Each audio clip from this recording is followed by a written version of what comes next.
Bueno, y a quien voy a saludar ahora, no se trata de un multitarget, como en el caso del joven Joaquín Sánchez Mariño, pero se trata de una persona múltiple, eso seguro.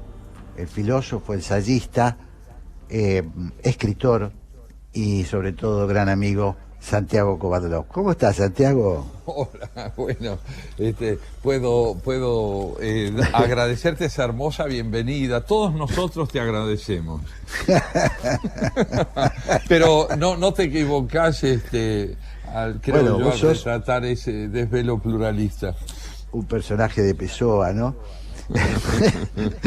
Sí, en algún punto es así, y creo yo que en realidad son distintos instrumentos a los que uno recurre para dar expresión a un mismo desvelo, a un mismo interés, a una misma pasión: la poesía, la música, la filosofía, la política, todas tentativas de buscar tal vez una expresión cercana al diálogo y orientada hacia el diálogo. Y aprovechemos para charlar unos minutos de tu nueva aventura, una aventura que se va a desarrollar en un contexto, además, bueno, lo vas a contar vos, ¿no? Pero bueno, encantado.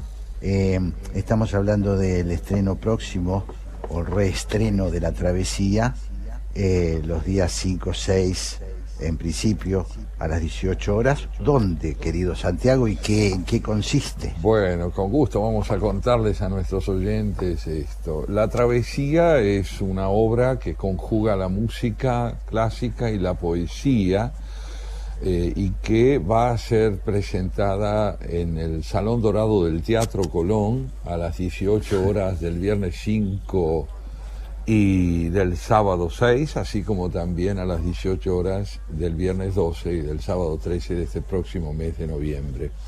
Es una obra que compuse junto con Ana Victoria Chávez, pianista, y con el violinista Federico Muján. Los tres integramos esta travesía en la que, mediante la conjunción entre la palabra poética y la propuesta musical, intentamos brindarle desde el Salón Dorado del Teatro Colón la voz no a una de estas dos vertientes, la música o la poesía, sino a un encuentro. Esta es la intención. Las obras que la integran desde el punto de vista musical han sido todas propuestas, llevadas adelante principalmente por Ana Victoria Chávez, la pianista, y con la colaboración sin duda en 3 o 4 piezas fundamentales de Federico Muján, el violinista, y yo aporté los poemas, los textos que no vamos a presentar necesariamente en forma alternada con la música, sino conjugada. Digamos que, no pudiendo cantar, leo con ellos al mismo tiempo. Quiero decirle a nuestros oyentes, Santiago, que bueno, primero vuelvo a decir, Santiago lo dice con cierta humildad. Estamos hablando del Salón Dorado del Teatro Mayor de Buenos Aires, un lugar impresionante, un orgullo de la República Argentina y de la ciudad de Buenos Aires en particular. Y aquellos que estén interesados en ir a La Travesía, en concurrir a este espectáculo maravilloso, tienen que entrar a www.teatrocolon.org.ar, y bueno, y ahí se puede adquirir entradas, tengo entendido que de manera gratuita, Santiago. Así es, son gratuitas, libres, simplemente hay que 48 horas antes de la primera o de cada función, a partir de las 10 de la mañana, los interesados pueden, ingresando a ese espacio que mencionabas, www.teatrocolon.org.ar, pueden adquirir las entradas que deseen y acompañarnos en esta presentación de música y poesía, y escuchar, y esto lo digo con una enorme alegría, a una pianista exquisita y a un violinista maravilloso. Son mis compañeros, mis verdaderos voceros de la emoción que todo poeta encuentra cuando puede acoplarse a la música y esto es lo que da título a nuestro grupo. Nos llamamos el trío Orfeo, puesto que Orfeo ha sido la figura que conjugó la poesía y la música en su afán de recuperar a su querida Eurídice. Qué lindo. Los que hemos tenido la oportunidad de ver la primera edición de La Travesía, bueno, la hemos disfrutado muchísimo. Yo creo que lo fundamental es que música y poesía se ensamblan. Hay ahí un espectáculo donde todo suena a música, todo suena a notas, ¿no es cierto? Esa es la intención, que la palabra alcance toda su potencia expresiva como solo la poesía puede brindarla, pero al mismo tiempo el respaldo y el brillo que puede darle esa otra dimensión de la expresión artística, que, como bien decía San Agustín, es la música en la medida en que la música no tiene significado en el sentido semántico convencional, pero tiene sentido porque nos colma de vida. Y esto es lo que logran mis compañeros en este espectáculo, presentando un repertorio que va desde Bach a Ginastera, pasa por Piazzolla, vuelve a Scarlatti, va con Brahms, remonta hacia Satie, y la poesía va enhebrándose con todo eso. Repetimos entonces, las primeras funciones son el 5 y el 6 de noviembre, ahora, la semana que viene, el fin de semana que viene, a las 18 horas. En el Salón Dorado del Teatro Colón. En el Salón Dorado. Entren a Teatro Colón, reservan la entrada y mientras, haya localidades van a poder participar gratuitamente de este maravilloso espectáculo, La Travesía. Muchas gracias. ¿Cómo estás? Sí, perdón. Bueno, estoy muy bien, además muy feliz de verte tan entusiasmado con lo que hacemos, como yo lo estoy, voy a decirte, con este programa de hoy, donde hemos escuchado 3 pronunciamientos de esa otra música maravillosa que es el pensamiento y la reflexión.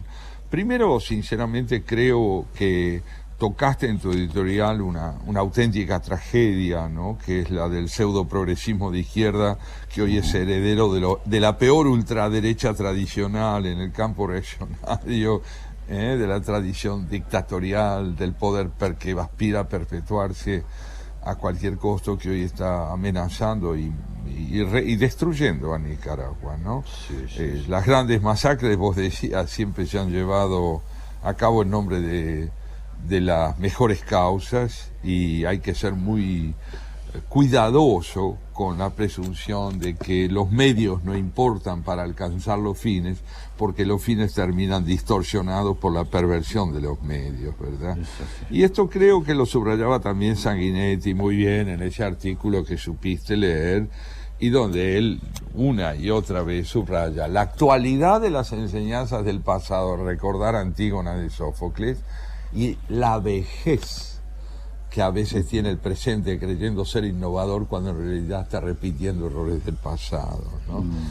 Esto me pareció muy importante para llevarnos a nosotros a otro terreno, ¿no? Que vos lo subrayaba Joaquín, y de un modo muy encantador Sánchez Mariño también, ¿no? Que es la relación entre ética, moral y política. No sé, yo quiero explicitar un poco más todo esto escuchándote a propósito. ¿Cómo concebir la ética, cómo concebir la moral y su vínculo con lo político?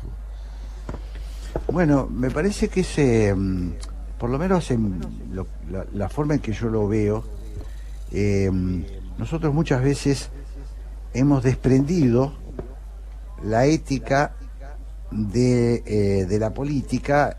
Hemos aceptado, creo yo, hemos concedido a la política cierto pragmatismo reñido con la ética, a veces con consenso social y por lo tanto instalado como moral de época. Quiero decir, no se puede acusar a la política de algo que por momentos tiene que ver con los conceptos sociales. No hace esto responsables a todos, no nos hace culpables a todos, pero de alguna manera todos tenemos algo que ver con eso que hemos generado. ya sea como política y en su momento, me meto en un terreno complicado, incluso frente a dictadores, ¿no? Que también hemos sabido, o no hemos sabido combatir, o hemos de alguna manera ayudado a hacerse cargo del poder, ¿no? Parece que es un tema hoy nodal de la política. Yo no concibo, Santiago, la política, sino desde el punto de vista de la ética, como servicio. Pero no, digo, esto no está ajeno a prácticas que puedan tener que ver con algunas, como las llamaba Raymond Aron, algunas inmundicias que tiene el poder, sino fundamentalmente que hay principios que deben ser inclaudicables. Esta es mi opinión, ¿no? Bueno, ahí estás tocando una cuestión constante, viva, indeclinable en el campo de la política, que es la relación entre la ley y el poder. La ley y el poder. Claro. El fragmento de Antígona que nos proponía en su texto Julio María Sanguinetti y que vos leíste hoy, sí, pone de manifiesto hasta qué punto cuando la ley, como expresión de una ética colectiva consensuada en términos de cómo se puede favorecer una convivencia más rica, orientada hacia una equidad creciente y constante. En el momento en que la ley pasa a estar sujeta a los intereses del poder, como ocurre cuando Creonte, hablando con su hijo, le dice, pero yo soy el poder y por lo tanto la polis me pertenece. Cuando esta autocracia atroz, que en el texto tiene 2500 años y en nuestra experiencia es permanentemente revivida a través de las crisis que vive la democracia de la que estamos hablando, cuando esto tiene lugar, entonces desaparece esa significación de la política que creo que está reivindicando como una meta constante y una práctica imprescindible a la vez. Tal vez no podamos llevar a la práctica plenamente esta reconciliación entre ética y política, pero renunciar a intentarlo es lo que le da lugar a ese pragmatismo cínico, feroz y violento que describías en tu editorial como un rasgo de la actual Nicaragua. Si te parece, luego de escuchar un tema, Santiago, me gustaría volver a un concepto que ya hemos tratado en nuestro Café La República, ¿no? Que es por qué los políticos que han sido honestos y austeros, los tenemos que citar como referencia excepcional, ¿no? Pero te lo propongo, si te parece, para después de un descanso musical. ¿Cómo no? Allá vamos. Bueno, y aquí estamos, Santiago. Antes que nada quería decirte que me parece que el encargado de este café conoce bastante bien nuestros gustos musicales, ¿no? No sé si notaste la cantidad de música brasileña y de origen portugués que nos pone. Mira, me alegro que lo digas, pero necesito hacerte una aclaración y un pedido, por favor. Mira, vos sabés que yo soy un hombre de cierta edad, entonces sí, la próxima vez que me traigas a Gal Costa y me cante meu Brasil brasileiro, terra de samba y pandeiro, servime una caipirinha. Claro. Servime una caipirinha, não me dejes, porque eu morro de saudade. recordemos que el señor Santiago Kovadelov pasó buena parte de su vida juvenil en Brasil. Eres argentino, pero argentino brasileiro, ¿eh? Exactamente, y vos viste lo que es la voz de esa muchacha cantando un tema tan antiguo, tan tradicional, sí, infundiéndole esa frescura que solo bellísima, el Gal Costa. Bellísima. Bueno, una coincidencia más con Santiago es que yo no soy brasileño, no soy argentino brasileño, pero bueno, desde muy joven me gustó mucho la música del Brasil, me gusta mucho Brasil, me gustan sus costumbres, me encanta Brasil. Y también sos muy portugués. Sí, también me gusta mucho Portugal. Es una maravillosa coincidencia con Santiago porque bueno, tenemos ahí un mar de afinidades, ¿no? Y sin duda, y sin duda. Y volviendo a lo que planteábamos, te quería preguntar, ¿no? Porque creo que es interesante compartirlo con nuestros oyentes. ¿Qué diferencia establecerías vos entre ética y moral como para que podamos luego volcarnos sobre el escenario político y ver cómo operan una y otra? ¿Qué es para vos lo ético? ¿Qué es lo moral? ¿Y cuál es su incidencia en lo político de ambas? Bueno, yo creo que la ética son los valores intransferibles de una persona, ¿no? Es como se planta frente al otro, finalmente, frente a la sociedad, frente al otro y frente al prójimo, fundamentalmente. Y la moral me parece que está constituida por una serie de reglas entendidas por la sociedad como correctas, que a veces son correctas y a veces no, es decir, que marcan una época. Sí, es muy interesante lo que planteás, porque la ética aparece como un rasgo del sujeto. El sujeto es ese repertorio de reglas que lo definen como alguien que en su identidad no puede separarse de ese repertorio de reglas internas sin afectar justamente la transparencia o el sentido o el sustento de esa identidad. La moral, por algo se habla de moral pública, tiene que ver también entonces con principios colectivos, con criterios impuestos por una sociedad a sus integrantes y que definen acuerdos. Fíjate, la ética, al ser un repertorio de valores personales, pueden encontrar o no más o menos, mayor o menor aceptación, pero definen un posicionamiento subjetivo. La moral, si no constituye un repertorio de valores compartidos, fatalmente se convierte o en un pretexto para la demagogia, en una retórica vacía, sin contenido en su práctica social, o justamente en una disgregación feroz entre quienes dicen representar la ética colectiva y no son capaces de converger en un consenso que permita hablar de un comportamiento social integral. Claro. O sea que, Santiago, uno podría voy a arriesgar un concepto, ¿no? Uno podría decir que frente a la moral, incluso a la moral, uno podría sublevarse de alguna manera, no aceptar una moral constituida en una sociedad determinada. Por ejemplo, si la moral pública indica un lugar secundario de la mujer frente al hombre, bueno, estoy improvisando, ¿no? Sí. Uno podría decir, yo no estoy de acuerdo con la moral pública o con las creencias que están instaladas, así podemos nombrar un montón.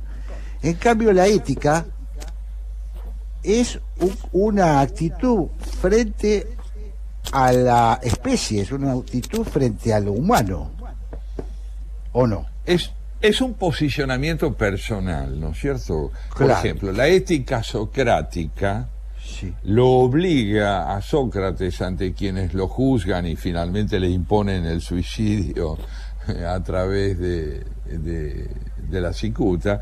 La ética socrática es irrenunciable en la medida en que, no siendo consecuente con sus convicciones, él se desconoce a sí mismo, le ofrecen el exilio en vez del suicidio, digamos así, y él dice, no, porque si yo me voy de Atenas y no llevo en Atenas a la práctica mis convicciones personales, no tengo vida fuera de aquí de ninguna manera, entonces prefiero los riesgos de vivir acá y morir acá a abandonar mi existencia permitiendo tan solo durar en el exterior sin vivir.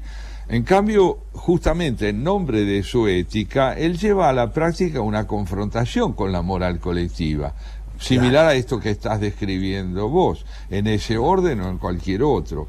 Ahora, también es cierto que el nuestro es un país donde justamente la disputa por la representación de la moral social todavía está muy alejada de lo que podemos llamar esa convergencia en valores patrimoniales compartidos, en lo que podemos llamar un bien común. Y creo que justamente cuando vos conversabas con Joaquín de la Torre, Joaquín señalaba, y también lo hacía Joaquín Sánchez Mariño, los dos señalaban la necesidad de conciliaciones indispensables entre quienes dicen representar una ética válida, subjetiva y personal, en el marco de una moral pública.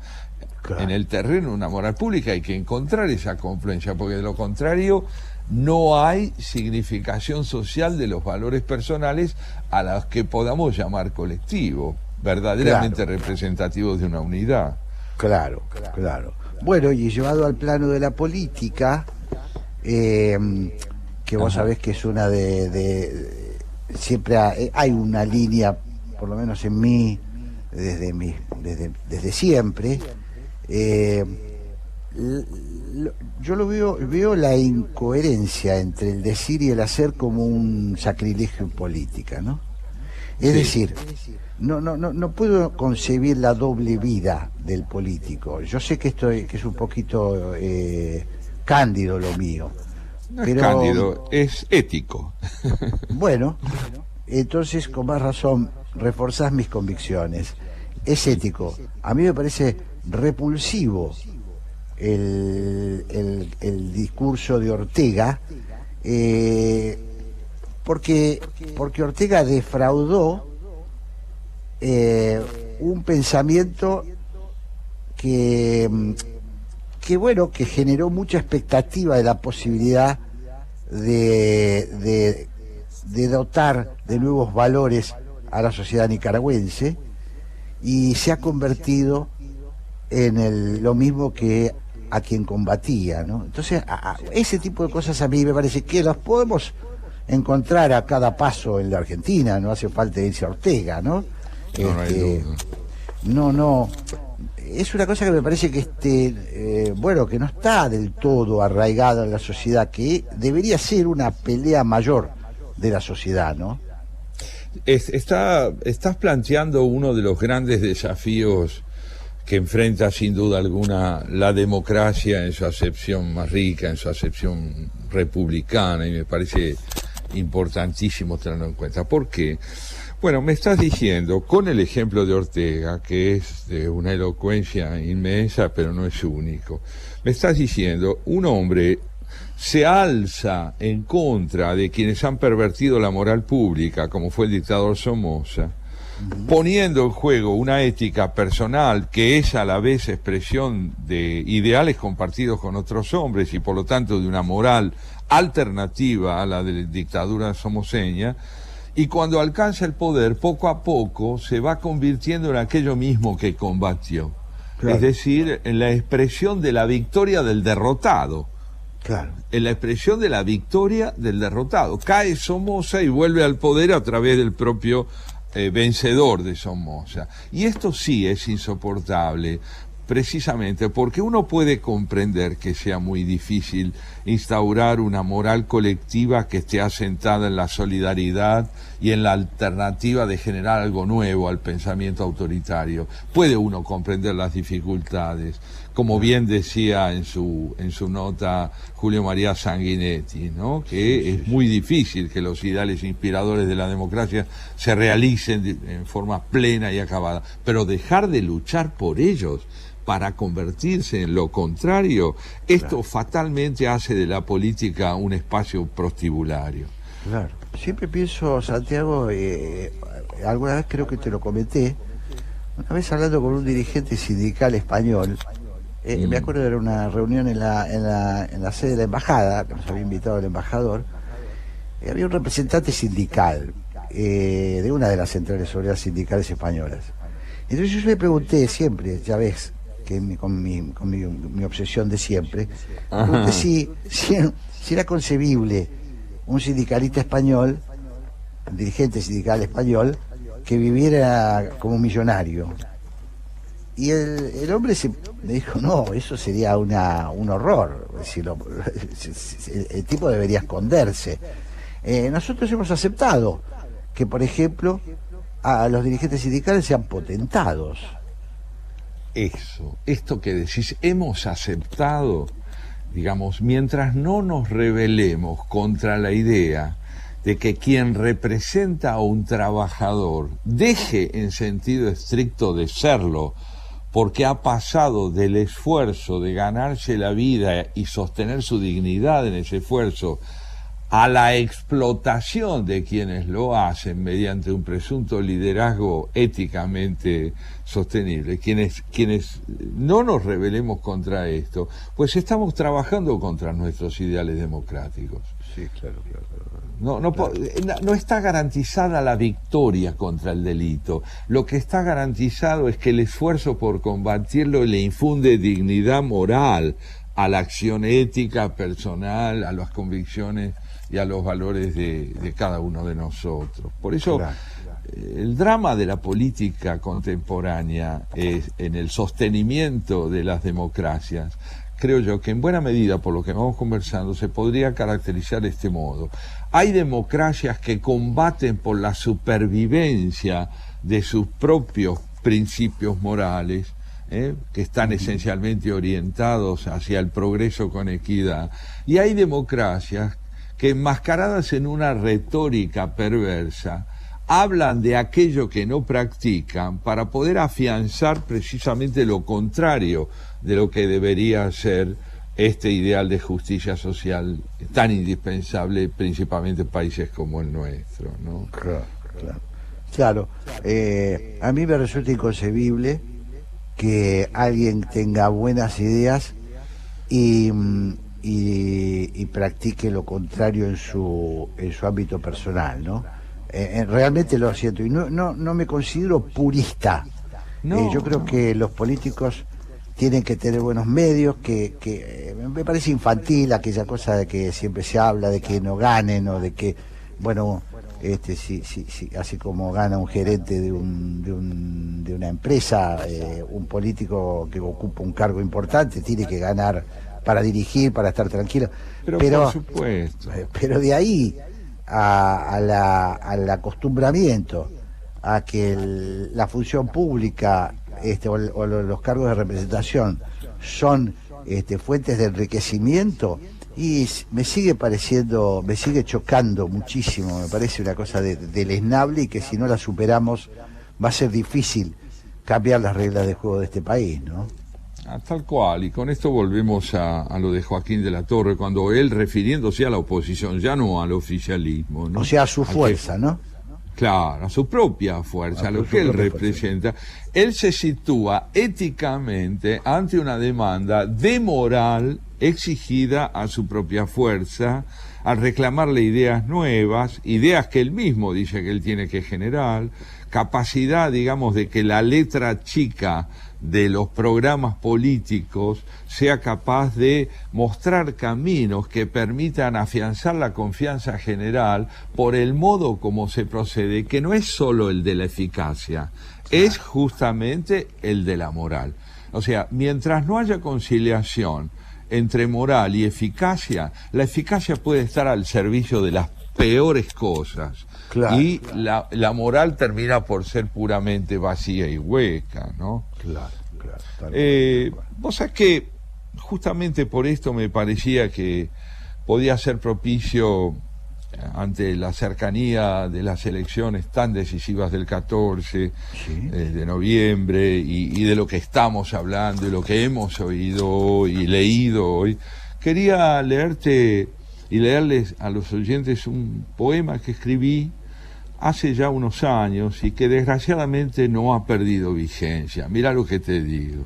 Desgraciadamente no ha perdido vigencia, porque a veces uno aspiraría como escritor a que ciertas cosas que ha pensado dejen de tener vigencia. Una vez yo titulé, hace de esto casi 40 años, titulé un libro mío, Argentina, oscuro país.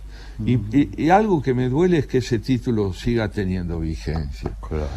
Y el poema que quiero leerles se llama Flor de verano, fin del país. Dice así: inquietante lección de los jazmines, cuanto más agonizan, más perfuman. doblados sobre el tallo, yendo del blanco luz al blanco macilento, caen y se pudren mientras perfuman sin tregua el cuarto en que aún resisto. Las calles ordenadas por el miedo están sembradas de jazmines. Los errores, los encierros, la deriva ciudadana, poblados de jazmines. En el país nadie sabe terminar como esas flores. Imposible hacer que la vergüenza exhale suavidades o que brote más que sombra del engaño.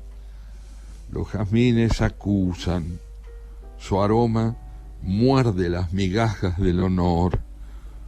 O cambiamos el país o abolimos el verano. Qué lindo, qué doloroso. Qué doloroso, pero es un bellísimo poema, ¿eh? Bellísimo. Claro, y esta disyuntiva, ¿no?, que nos devuelva a nuestro tema, la relación entre ética y moral. Si los valores personales no van en pos de una moral colectiva que los pueda sostener y reivindicar como expresión de la conciliación entre los ideales personales y las necesidades colectivas a través del trabajo, la educación, como recordaba justamente de la Torre, la salud, bueno, fatalmente tenemos que abolir el verano. Impresionante, impresionante. Bueno, si te parece vamos preparándonos, calentando los motores, sí, después de este clima tan intenso, ¿no?, que se ha generado, sí, con tu poema, así lo siento. Me ha puesto un poco melancólico, pero en un buen sentido. Sí, porque nos deja pensando, ¿no? Nos deja pensando, y sobre todo la introducción que vos hiciste, ¿no? Es decir, me gustaría que haya temas que queden anacrónicos, ¿no? Me gustaría ver un tema y decir, esto representó una época de mi país que, gracias a Dios, ya no es. Claro, ¿no? Pero creo que fíjate vos que Alberdi sigue estando en nuestro futuro y nosotros en su pasado, en buena medida. Claro, es impresionante. Claro, impresionante. Bueno, vamos a escuchar algo y después recibimos a nuestra amiga y a Pablo Marmorato. Vamos, por favor.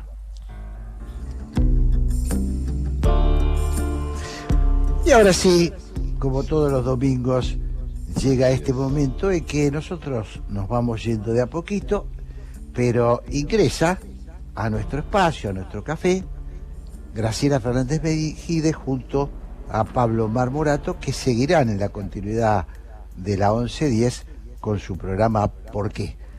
Hola Graciela, hola Pablo, bienvenidos. Hola amigos. Buenas tardes, ¿cómo están? Hola a los dos, bienvenidos a esta despedida nuestra y llegada de ustedes. Aquí estábamos conversando con Jorge sobre un tema con el que creo que no puede menos que resultarles apasionantes también a ustedes. La relación entre ética, moral y política. ¿Qué decís, Graciela? Mira, no escuché la primera parte.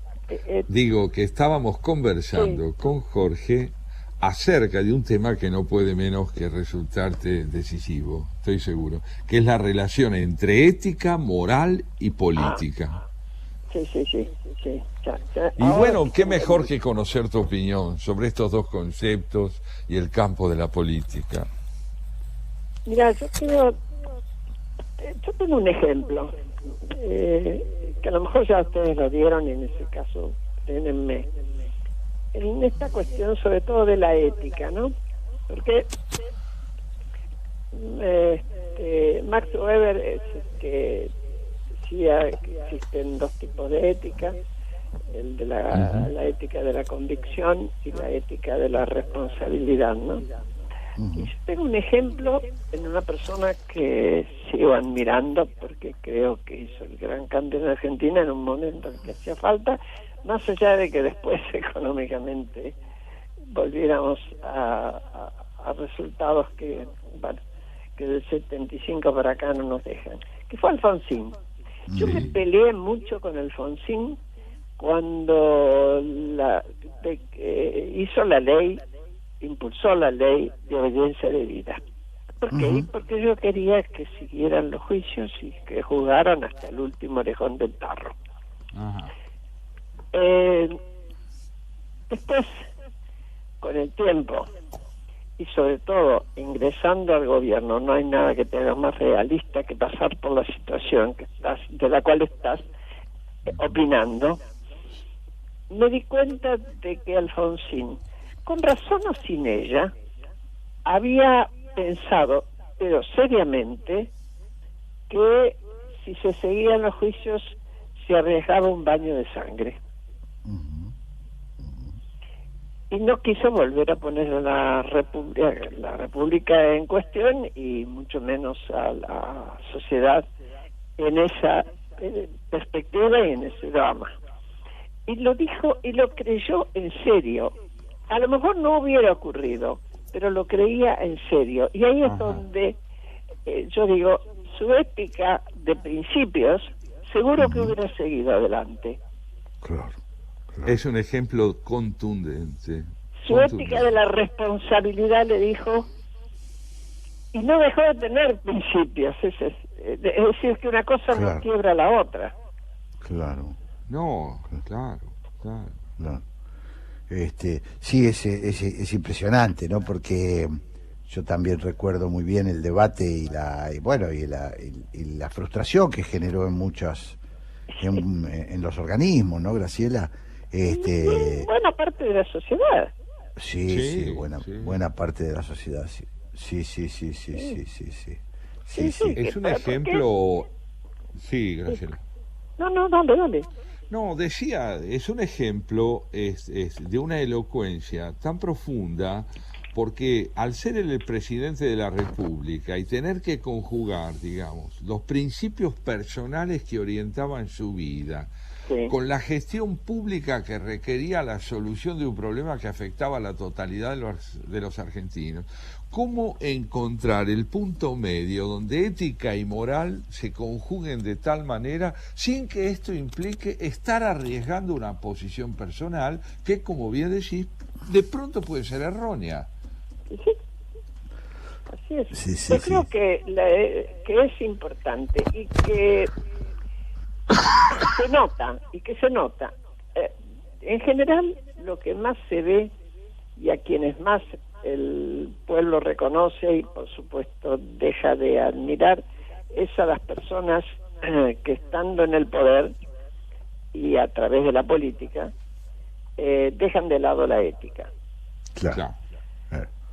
Lo que es difícil es reconocer a aquel que tiene una trayectoria ética, porque se da como por sentado y debería darse como por sentado. Sí.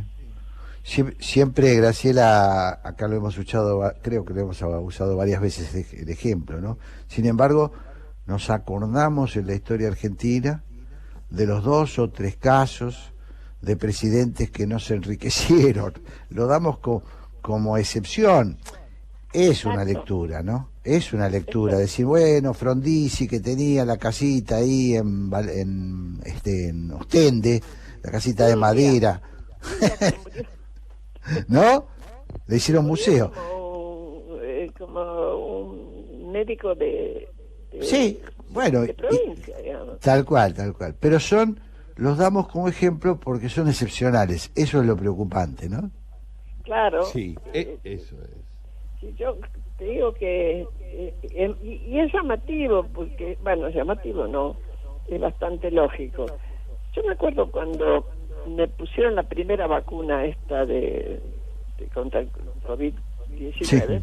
Bueno, yo recibí el aviso, fui, qué sé yo, y alguien del público que me saludaba, estaba lleno de viejos, obviamente, para más de 70. Sí. Me sacó una foto y la levantaron a la red, a Twitter, a no sé. Sí. Bueno, se viralizó como algo notable. Había ocurrido lo del episodio VIP, de la vacuna. Sí. Claro, que has hecho una fila como una ciudadana cualquiera. Claro. Tanto que no faltó periodista que me llamara y yo le decía, escuche, yo no me invento por otras cosas, pero esto debe ser, es lo que debe ser. Claro. Claro, claro. Y también es notable el caso de transformaciones, digamos, profundas que afectan luego o orientan luego a una sociedad en una dirección inesperada, ¿no? El caso de Nelson Mandela, ¿no? Que él va a la cárcel por defender una ética de rebelión contra el despotismo blanco sobre los negros, y 27 años más tarde, liberado ya de la cárcel y en camino a la presidencia de la nación, asienta sus principios éticos en la necesidad de la reconciliación y ya no de la lucha a muerte contra aquel que lo llevó a la cárcel. Entonces propone... Claro, cuando de ambos lados había gente lista a desenterrar el hacha, como se dice. Sí, Claro, señora, claro, como hacían los cual. indios. El hacha Tal de cual. guerra. Y sin embargo, el hombre, 27 años de cárcel no lo llevaron a acumular rencor. Bueno, no quiero hablar personalmente ahora de vos, pero Graciela, pero esta posibilidad de transitar de la desesperación a la esperanza, a la posibilidad de la lucha por la integración y el diálogo, es lo que con Jorge entendíamos que era la responsabilidad política primordial del presente, ¿no? Así es, y tengo la impresión, a ver, yo no puedo garantizar que el haber tenido ejemplos en contra va a acumular decencia o a sacar lo mejor de sí mismo. Pero tengo la impresión de que si hay un costo político, algunos van a reaccionar. Bueno, ojalá, Graciela, les tengo que dar una mala noticia. Son las 14 horas, viene el informativo, viene por qué. Bueno, nos hubiera gustado también escucharlo a Pablo, pero no nos da el tiempo. Tenemos estos minutitos que aprovechamos lo mejor que podemos, ¿no? Era para un programa. Sí, Tenés razón, claro que es para Pablo. un programa, para un especial. Pablo tiene que Exacto. meterse, tiene que aprender a meterse. Sí, No, sí, no, tenés los que... escuché atentamente, Tenés que con empujar, mucho Pablo, placer. tenés que empujar. Estamos, Un abrazo somos- grande a los dos. Un abrazo y grande. el deseo de que tengan un muy buen programa. Sí, vamos a buen programa.